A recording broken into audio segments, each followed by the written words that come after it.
Hey everybody, and welcome to the Red Wings Rant and Brothers, a discussion NHL 21 review.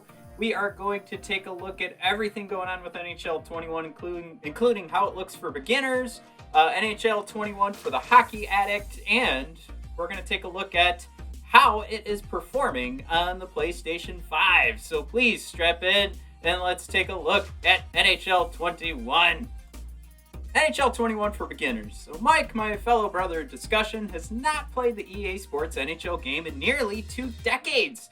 As essentially a first time, Mike has found it extremely difficult to play catch-up and assume the role of a player in an NHL franchise.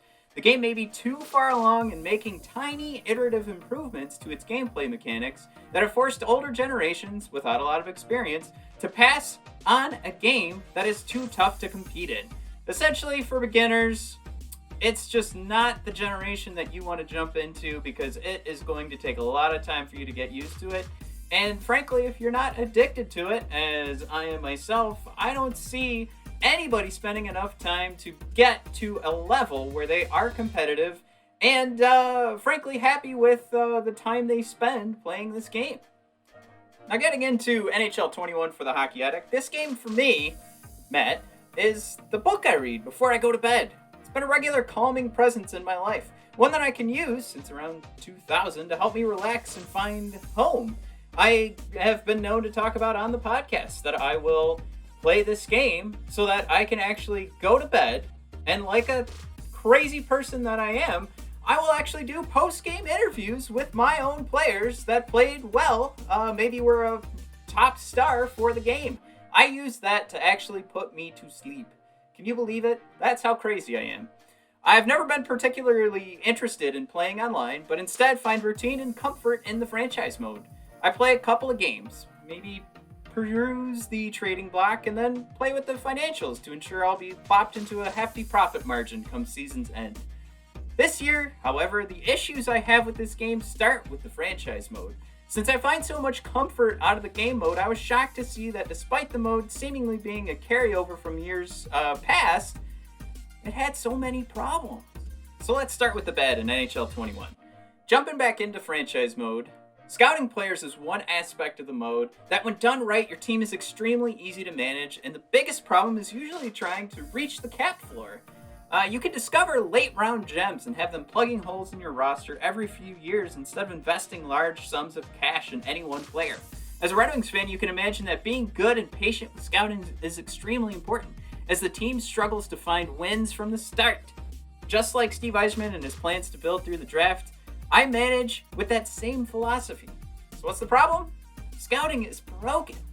As much as I love performing tedious actions in school and at work, not really, of course, I find least amount of pleasure when it finds its way into my gaming. Anything that has to do with grinding in any sort of game, I don't care if it is the NHL game, I despise it. I hate playing the same levels over and over, and I really hate redoing a process that only needs to be redone because of a bug. That is exactly what we're talking about with scouting in the NHL franchise mode. Players that should never be looked at. Players that are out of the 200-some reasonable prospects, rank in the 700s or even 1,000. It is literally impossible for them to ever crack a roster spot. Those are who the default scout settings will track. So my comfort food, my warm, soft blanket, my good book is sullied. Sullied beyond repair and completely broken. No longer can I comfortably simulate and build through the draft with a minimal scouting effort. Now, between every game played, I must reassign my scouting staff to ensure the reasonable, draftable players are being scouted.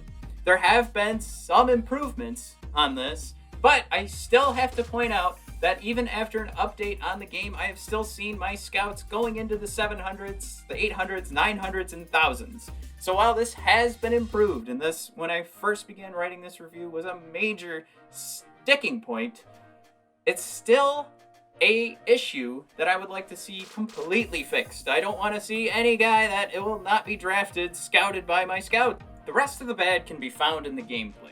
I'm going to keep this part short, but I can't remember the last time I was this frustrated playing an EA Sports game.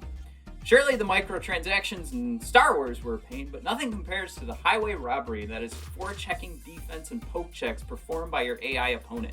It is almost impossible in some games to enter the zone without deciding you're going to dump the puck for 60 minutes and cross your fingers. Playing with a team like the Red Wings, who lack talent, it is incredibly difficult to make space and deke through the neutral zone. Most of the games turn into a hope the deke works this time. When they don't, you struggle to gain the zone and, of course, decrease your chances of winning.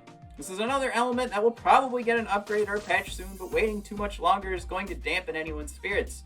If there's ever been an NHL game where I am predicting I won't be patient enough to win a Stanley Cup in franchise mode with the Detroit Red Wings, this will be the reason. Now I start with the bad because I want you to walk away with all the good that's coming out of NHL 21.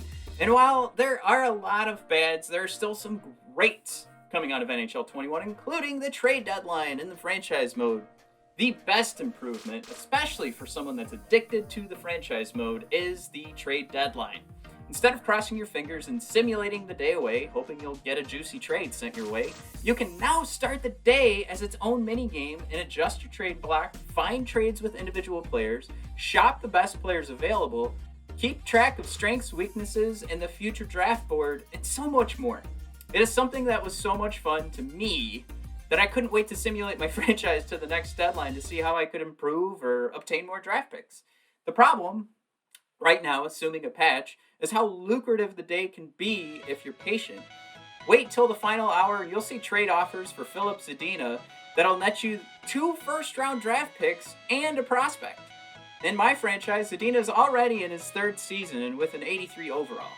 He definitely has room to grow, but considering I've simulated a good chunk of the season, Zadina, by all accounts, is underperforming. Maybe my value of Zadina is wrong, but it's definitely a major haul, and after adding another late-round pick, I most certainly accepted this trade.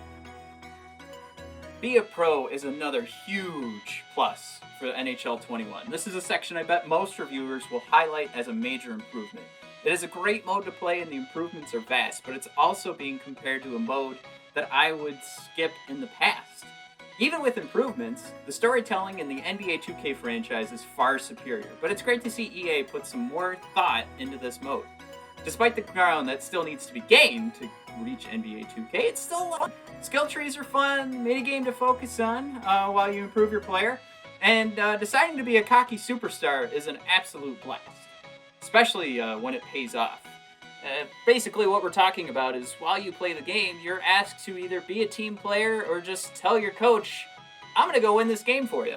And when you play out that situation and you put in a couple of goals, your brand goes up, your likability goes up, and your coach is more willing to trust you when you keep being cocky. In this mode, besides trying to improve your in-game skill, you're also trying to improve your brand by cool stuff and befriend your teammates. They're all fun additions, and I highly recommend giving this mode a shot. The major problem is how long it takes to develop your player and how much it stinks to end up being the first pick and then being selected by the stupid New York Rangers. My only goal now is to hope the Rangers stink so I can request a trade to Detroit. Expansion drafts are also huge in this game. As a huge fan of franchise mode, it's always fun to explore once or twice into the fantasy draft world and see what you can build from scratch. What's even more fun is when you tie that experience to the real world and try to build a franchise like the Vegas Golden Knights through an expansion draft. We get that opportunity this year with the Seattle Kraken being right around the corner. While mixing in the real-world aspects of an expansion draft, you can have a blast building from the ground up and selecting whoever your opposing NHL franchises will allow you to plunder. I like it when these types of elements are thrown into a game. It's something you can't miss if you've dropped $60 to play it. And meaning it's not enough for me to tell someone to go out and buy it, so I'm talking to anybody who's already purchased it. Mixing in a new way to gamify the off-season is a welcome addition. Just as the new trade line component adds to the value of the experience of the franchise mode, preparing for a full and pretty accurate expansion draft experience will put a smile on your face too. Now, NHL 21 on the PlayStation 5 is how I hope to differentiate the story that you're all getting from other NHL 21 reviews. And since I was lucky enough to snag a PlayStation 5 on day one, I wanted to play NHL 21 on it and let y'all know if there's any discernible differences between playing on the PlayStation 4 or PlayStation 5.